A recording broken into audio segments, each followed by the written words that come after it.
Welcome, ladies, gentlemen, boys, and girls, and everybody in between.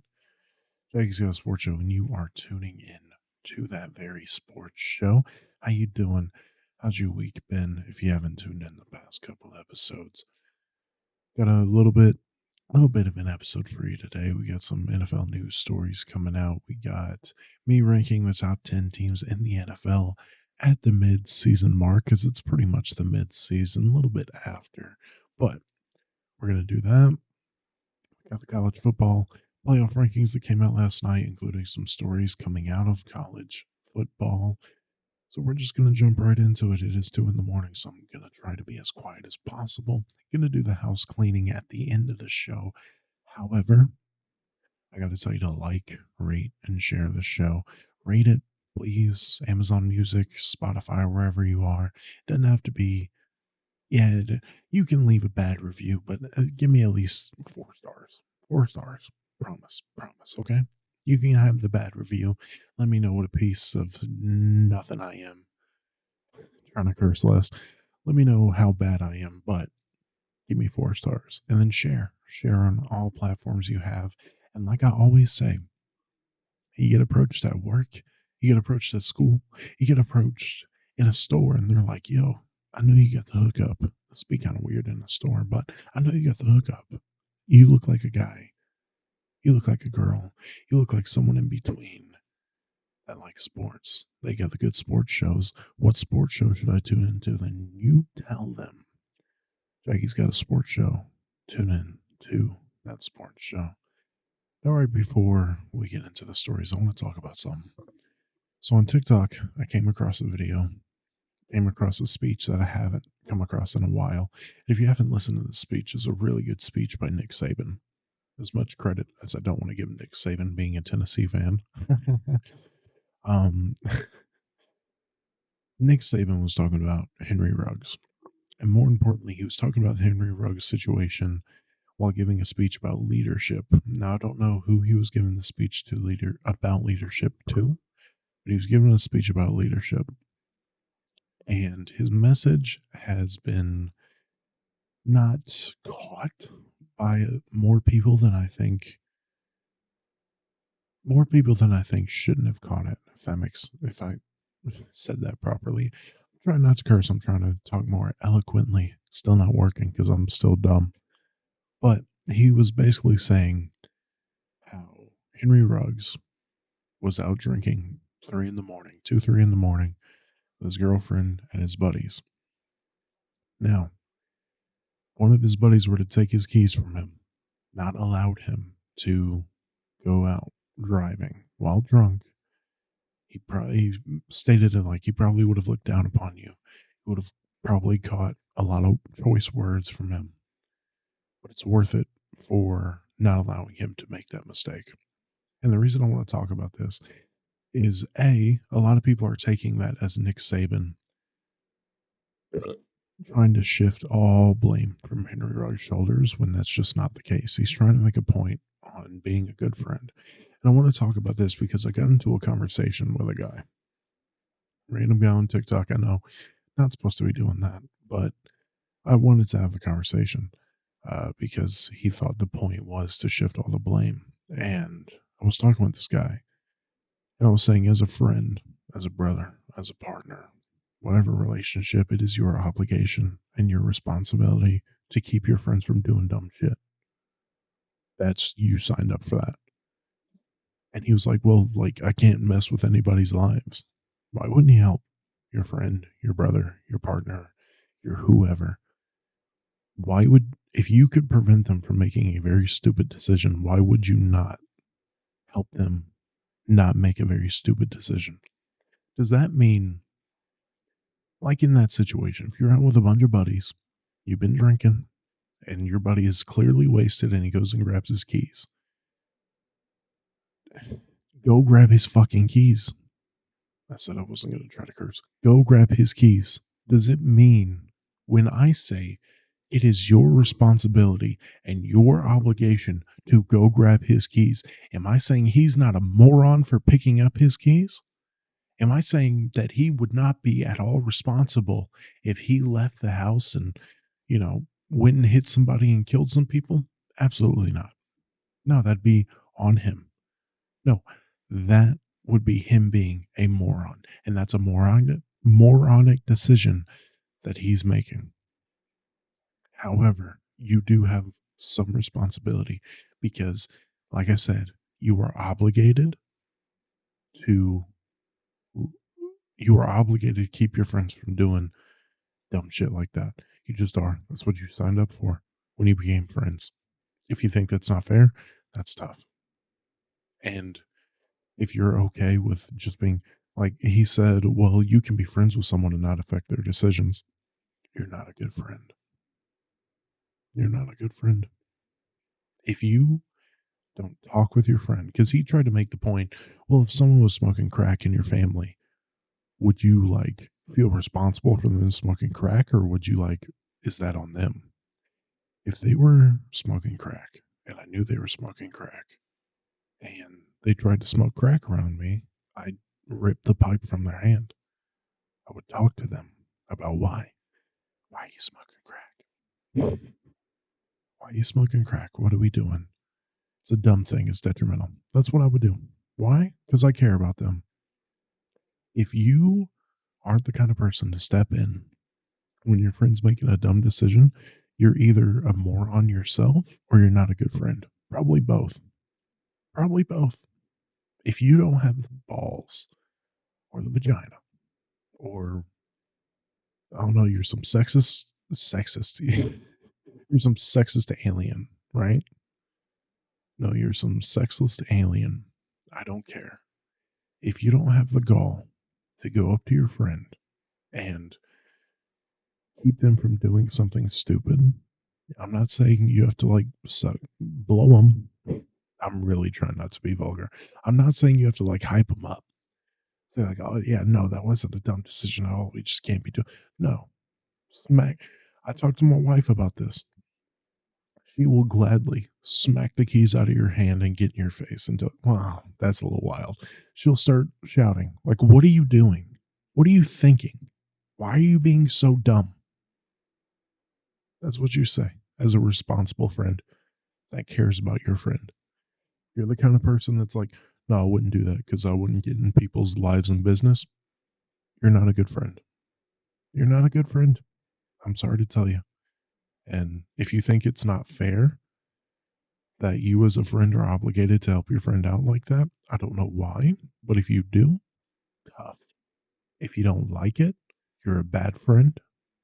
And if you don't think you're a bad friend, you are. If you don't like it, tough. Tough. So that being said, let's get into some NFL stories that happened yesterday, really. And we'll talk about the Titans QB situation. And funny enough, we're going to talk about the Titans and the Steelers a week after Thursday Night Football happened. But Mike Vrabel's really stretching out who is going to be named the starting quarterback. Ryan Tannehill is going to be healthy for this weekend. And everybody pretty much knew that Will Levis was going to take the starting spot. It really wasn't a secret, but everybody had a little anxiety due to Mike Vrabel and his loyalty to a fault thing. If you want to know three things about Mike Vrabel, he loves to mess with the media, he's very loyal to a fault, and he's a good coach. That's pretty much the three things you need to know about Mikael Vrabel. So Tuesday comes around, and I think he wanted to mess with the media a lot. Why? Because a report came out right before he announced Will Levis as the starter. Spoiler alert, he announced Will Levis as the starter. Will Levis is starting for the Titans. A report came out saying that Ryan Tannehill was QB1 on a Titans depth chart. A report came out like that. Now, I can't say for certain that the Titans put this out, but it would not shock me. Why? Because, like I said, Mike Vrabel loves to mess with the media. Loves to mess with the media. And it's annoying and it's childish, but it's just what he does. Now, the big story around Will Levis and Mike Vrabel is the tough love that Mike Vrabel is showing Will Levis. After the Falcons game, Will Levis threw for 4 touchdowns, almost 300 yards. I think a little over 300 yards, maybe. Phenomenal game. Mike Vrabel made no mention of him. No mention of him. And Titans fans are saying, like, Titans fans who are pointing this out are just like complaining about whatever. But in the post game locker room speech that coaches give, he, congratulated the defensive line. He congratulated like a couple more people, but he did not say a word about Will Levis. A lot of people found that odd. And then the press conferences after the Steelers game and after the Falcons game. I'll excuse the Steelers game because we lost and Will Levis threw some questionable passes. But after the Falcons game, the best thing you heard Mike Vrabel say about Will Levis is he threw a couple good balls. And I get the whole want to keep Will Levis on his toes, don't want him to settle, want him to keep getting better. And I know Mike Vrabel is not, he doesn't show his hand to the media. So that's why I never took it that seriously. But it does like cock my head of like, pat the guy on the back, dude. Just show him some love.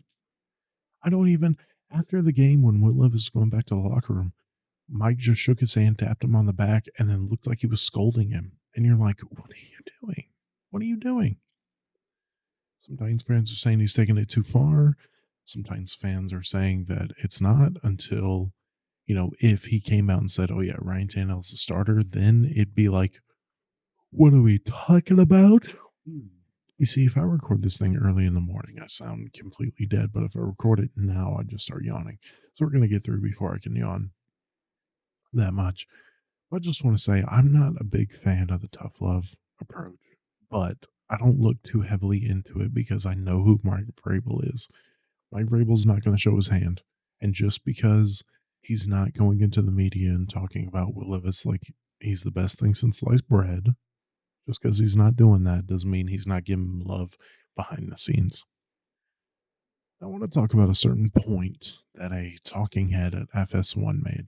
Colin Cowherd. I don't watch a lot of mainstream sports media stuff just because the same reason we all have. It's mostly just headlines and they're not really informed on what they're talking about. They have like a surface level understanding and then just talk to talk.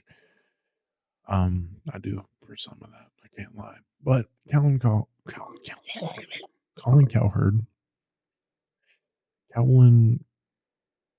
nope. Colin Cowherd made a point about Kenny Pickett in the Steelers. Kenny Pickett is not a great quarterback. Kenny Pickett is a okay quarterback. But what does that mean? Well, Steelers fans are probably going to want to move off Kenny Pickett after this season. And if not this season, as soon as they fire Matt Canada and get a competent offensive coordinator in there and Kenny Pickett is still struggling, they're going to want Kenny Pickett out of there.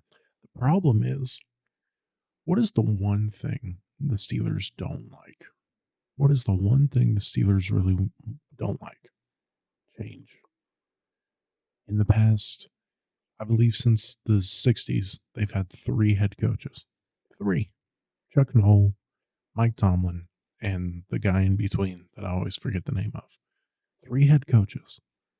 And they don't have a lot of franchise quarterbacks in terms of like starters for however long. And that's not because they can't find them. They find good ones.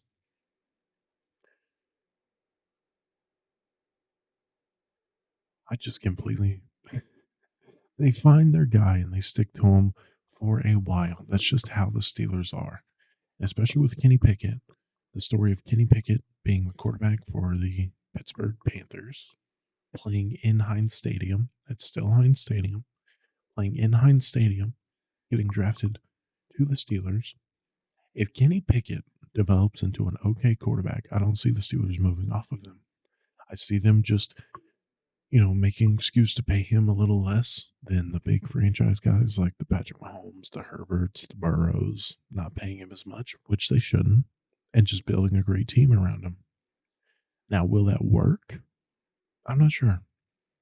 I was convinced that the Titans would be able to build a good team around Ryan Tannehill, which maybe they could have if they didn't pay him so much. Because at the time of his contract, it was way too much money. Even now, it was way too much money. I told my grandfather when the extension came out with Ryan Tannehill, I said they should have just given him a 1 year prove a deal because the season he had was an okay season, the 2019 season. It was an okay season. And then in the playoffs, he was carried by Derrick Henry having one of the greatest individual playoff performances of all time. And they gave him a lot of money. They gave him a lot of money. I don't know why I made that voice. My voice just started getting raspy and I went with it. They gave him a lot of money. And I didn't mean to turn this into a Ryan Tannehill thing, but they gave him a lot of money that he was not worth. Now, the 1 year prove a deal, they would have given him an extension after because he played phenomenal in the 2020 season. I'm saying all this because Ryan Tannehill's an average quarterback. I think you could have built around, or I think is the guy like Kenny Pickett, who's an average quarterback that does a lot of things okay, that you really need a phenomenal team around to win a Super Bowl with the guy. Can the Steelers do that? They already have a phenomenal defense. Maybe they get a new OC and bump up that offensive line, and they should get there. But with Kenny Pickett being that average, with George Pickens already showing signs of being a bit of a diva, and I don't know how many more just average seasons can you have before a guy like TJ Watt wants to go somewhere and win? You know what I mean? And that defense is not the same defense without TJ Watt. We've seen it. We've seen it. That's all I'm saying. Now, the last bit of news that came out yesterday, Kyler Murray has been activated for the Arizona Cardinals. It's looking like he's going to make his first start against. Hold on, I wrote it down. Give me a second. Give me a second. Give me a second. Give me just 1 second. Give me another second. The Falcons. Playing against the Falcons, which sucks. Falcons have a good defense, and the Cardinals are just built awfully. However, Josh Dobbs is making the Cardinals look competitive. So if Kyler Murray can come back and look like early season Kyler Murray, Cardinals can play upset. It's too late in the season for like a playoff run, right? But if Kyler Murray plays like early season Kyler Murray, not post Call of Duty Kyler Murray, which is a concern because Modern Warfare 3 just came out, and no matter how bad the reviews are, which I have a rant I might do tomorrow's show about Call of Duty Modern Warfare 3, but Modern Warfare 3 just came out, so that could smell trouble for Kyler Murray and the Cardinals, but early season Kyler Murray on that Cardinals team, they'll play upset to a couple teams. Now, I want to give off my mid-season top 10 NFL teams, and I might do this weekly every Wednesday. I might do it. I'll probably do it. And I'll try to put up a graphic like right here, right? And we'll go from 10 to number 1. Now my borderline teams before I really get into the top 10. My borderline are the Seahawks, the Jaguars, and the Steelers. The Steelers not that great of a team, but winning record, great defense, whatever. The Jaguars are way too inconsistent for me to slide them into my top 10. And the Seahawks are fine. They just got demolished by the Ravens. I don't I just don't think they can beat any of the top 10 teams. That's basically it. Even though they beat the Lions. But we'll get to it. Did they beat the Lions? I believe they beat the Lions. Number 10, I have the Miami Dolphins. Now, I might get a lot of hate for that. I might get a lot of hate for putting the Miami Dolphins at number 10. But if you look at their schedule, their offense, their defense isn't great. And I think everybody knows that. Their defense is not great. But what is great is their offense. But if you look at their schedule and you look at that offense being great, they've been great against the Giants, the Panthers, the Broncos, and the Chargers. It's one thing those teams share: bad defense. Bad defense. Now, against the Patriots, against the Bills, against the Chiefs, against the Eagles, the defense didn't look that great. And I know you point out the second Patriots game. I don't know how much validity you put into that because of the fact that it's just a divisional game. That may just sound stupid. So we'll say that the offense showed up once against a good defense. But other than that, they face good to great defenses, and that offense isn't that great. You say, Jack, that's just football. If you have this elite offense, this elite world beating offense that everybody said was going to win a Super Bowl, it should show up against everybody. And it just doesn't. That's my problem with the Dolphins. Number 9, I got the Cleveland Browns. Now you may say, Jack, the offense sucks. The offense sucks. Yeah, but they have the best defense in the league. Now, I know what you're saying, but the Miami Dolphins have the best offense. I just explained why. I just explained to you. Why'd you ask that question? I just explained it to you. But the Browns have a good enough offense for that defense to carry them 2 places. And now Deshaun Watson is finally acting like he wants to play football again. I'm sorry, not Deshaun Watson. Unconsensual happy endings is pretending like he wants to play football again. Unconsensual happy endings can be average. This team is going to make a deep playoff run. Number 8, I have the San Francisco 49ers, and I know what you're saying, and you're going to have a problem with the next team up because you're like, oh, but they beat them head to head. The 49ers are a better team than the Browns, especially if Brock Purdy can reverse the clock back a few weeks. They're coming off a bye. I believe they're getting Debo back. They have healthy Christian McCaffrey, healthy Trent Williams. They got beat up the past couple weeks. Now they're getting healthy again. That defense is still great, and that offense can be enough. Number 7, I have the Cowboys. And like I said, but Jack, the 49ers destroyed them. Yeah, it's a couple weeks down the road. I don't. When the Cowboys are on, they are one of the top 3 teams in the NFC. When the Dallas Cowboys have the switch flipped on, they're one of the best teams in the NFC. They play great defense, and Dak Prescott can play phenomenal. You can go back to the Eagles game last week. Yes, they lost. Yes, they had a bad last drive. But Dak Prescott played phenomenal up to that point. So I got the Cowboys at 7. Number 6, I have the Lions. The Lions play great defense, and they have an explosive offense. I fear that they played the Ravens defense and were held to under 10 points. I believe they got 3 or 6 points. I know the Seahawks got 3 or 6, and the Lions got 3 or 6 against the Ravens.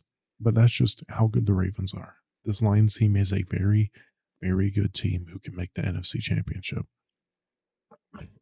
Number 5, I got the Bills. And to be honest, I probably should have the Bills lower, but Josh Allen is just that. Josh Allen is just that. The defense is still good when the team is on, just like the Cowboys. The Bills are the AFC version of the Cowboys. When the Bills are on, they're scary good. When the Bills are on, they are scary, scary good. But y'all know I don't believe in the Bills, and this is going to be very negative for a team that's in the top 5 teams in the NFL. Just wait till I get to the top 2. But the Bills are still a very good team, and when they are on, they are very hard to beat, and they're on more than they are off. The problem is they aren't ranked higher because they are off too many times for me to put them higher than number 5. Number 4, I have the Bengals. Now, the Bengals are finding their legs. That's why I have them so high. I think a lot of people are going to have the Bengals this high. The Bengals are absolutely finding their legs, and when the Bengals find their legs, they are a scary, scary team, lads. Scary, scary team. Back-to-back AFC Championship appearances, 1 Super Bowl appearance. Joe Burrow's getting his mobility back, getting that swagger back. The defense plays good enough football. The Bengals are going to be scary. Number 3, I have the Kansas City Chiefs. And if I told you before the season that the strength of the Kansas City Chiefs would not come from their offense, in fact, it would come from their defense, how hard would you laugh at me? How hard would you call me delusional? Well, that's just the case. The offense is still good, And the reason they're so high on a somewhat shaky offense is because it's the best quarterback in the league, and you can never count him out, and you can never count Andy Reid out either. And they play great defense. They play great defense. So I got the Chiefs at number 3. Number 2, I have the Philadelphia Eagles. The Eagles, I I really don't know how to feel on. Yes, they're 8-1. Yes, they've had a relatively tough schedule. Yes, in one-score games, they are very, very good. They run the ball down your throat. They can ring a clock like no one else can. But I don't exactly know how to feel, but I feel obligated to put them at least top 3. At least top 3 based purely on their record. They're winning games. Let's not get it twisted. They are winning games. The only loss they have is the Jets, which could have been a fluke. They could very well be 9-0 right now, but they're 8-1. But I still think they're only number 2 behind the number 1 team. Drumroll, please. The Baltimore Ravens. The Baltimore Ravens are very scary, and I think the Baltimore Ravens are the number 1 team in the league right now. I think they should be a clear favorite for the first team. They should be a clear favorite to come out of the AFC. Why? Their offense, while inconsistent, plays very good football, and they're on way more than they're off. They're on way more than they're off, and that defense is scary. That Baltimore Ravens defense is a Baltimore Ravens defense. They're so good, they're getting comparisons to the early 2000s Ravens defense. This Ravens defense is a scary, scary defense. And this Ravens team in all is a scary, scary Ravens team. So in total, my top 10 teams in the NFL mid-season, I believe week 10 now.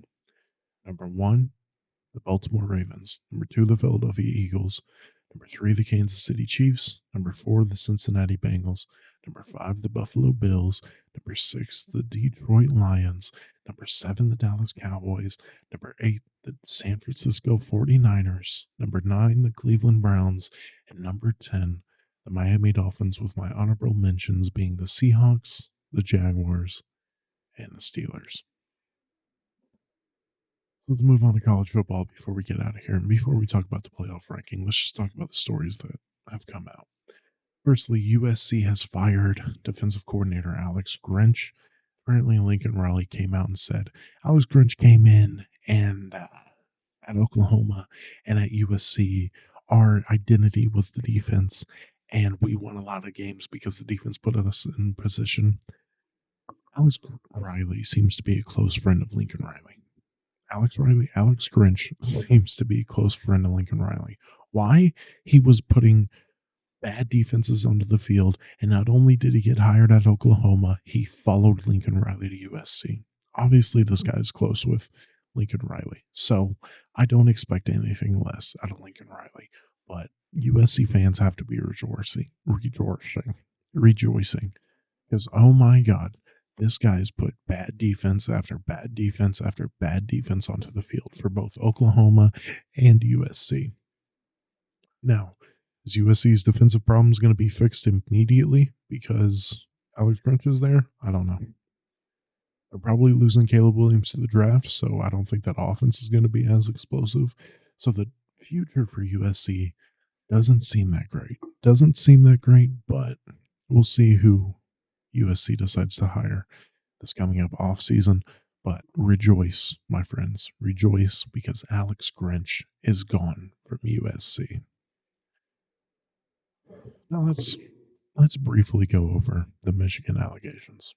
If you haven't heard, because you've been living under a rock or you just don't keep up with college football, Michigan is facing several allegations by the NCAA, both in recruiting violations and sign stealing. Now, the two things I want to talk about is the Big Ten sent or informed Michigan about an incoming punishment. So it's looking like that Michigan is guilty, that Michigan is going to face some sort of punishment. What I also want to talk about, I love how I just said that sentence, just said it again. And like, yeah. What do I think their punishment should be? I'm not entirely sure.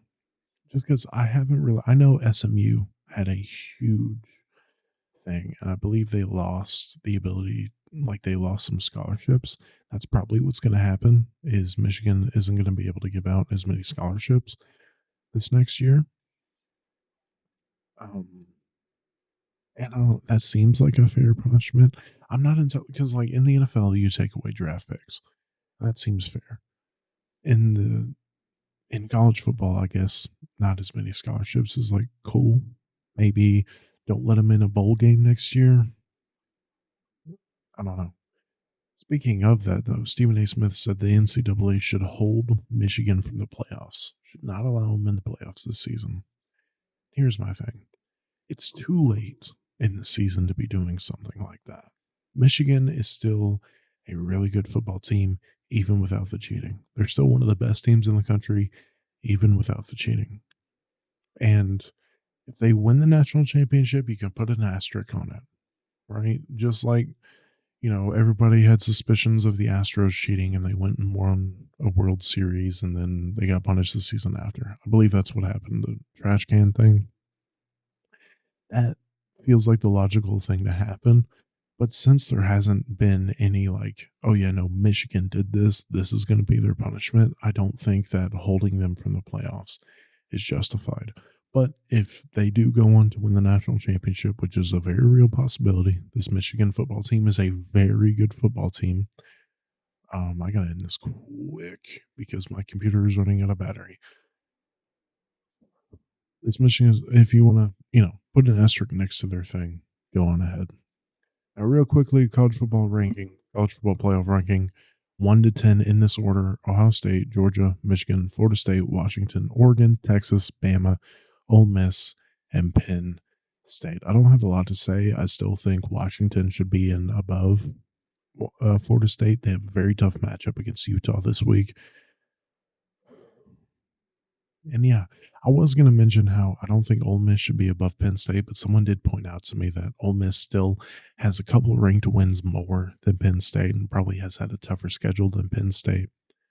I was just focusing on their poor wins, how they squeaked out wins against Auburn, Texas A&M, and Arkansas, while Penn State has only really struggled against Indiana, and Penn State is a better team, but someone did point out that Ole Miss has more ranked wins and just an overall harder schedule, which I'll concede. So that's it. That's the Wednesday show. Hope you enjoyed. I'm sorry I had to rush the ending because my computer is dying. Probably should have taken care of that. I tried to record this earlier, but the storage space on my computer was running out, so I had to take care of that.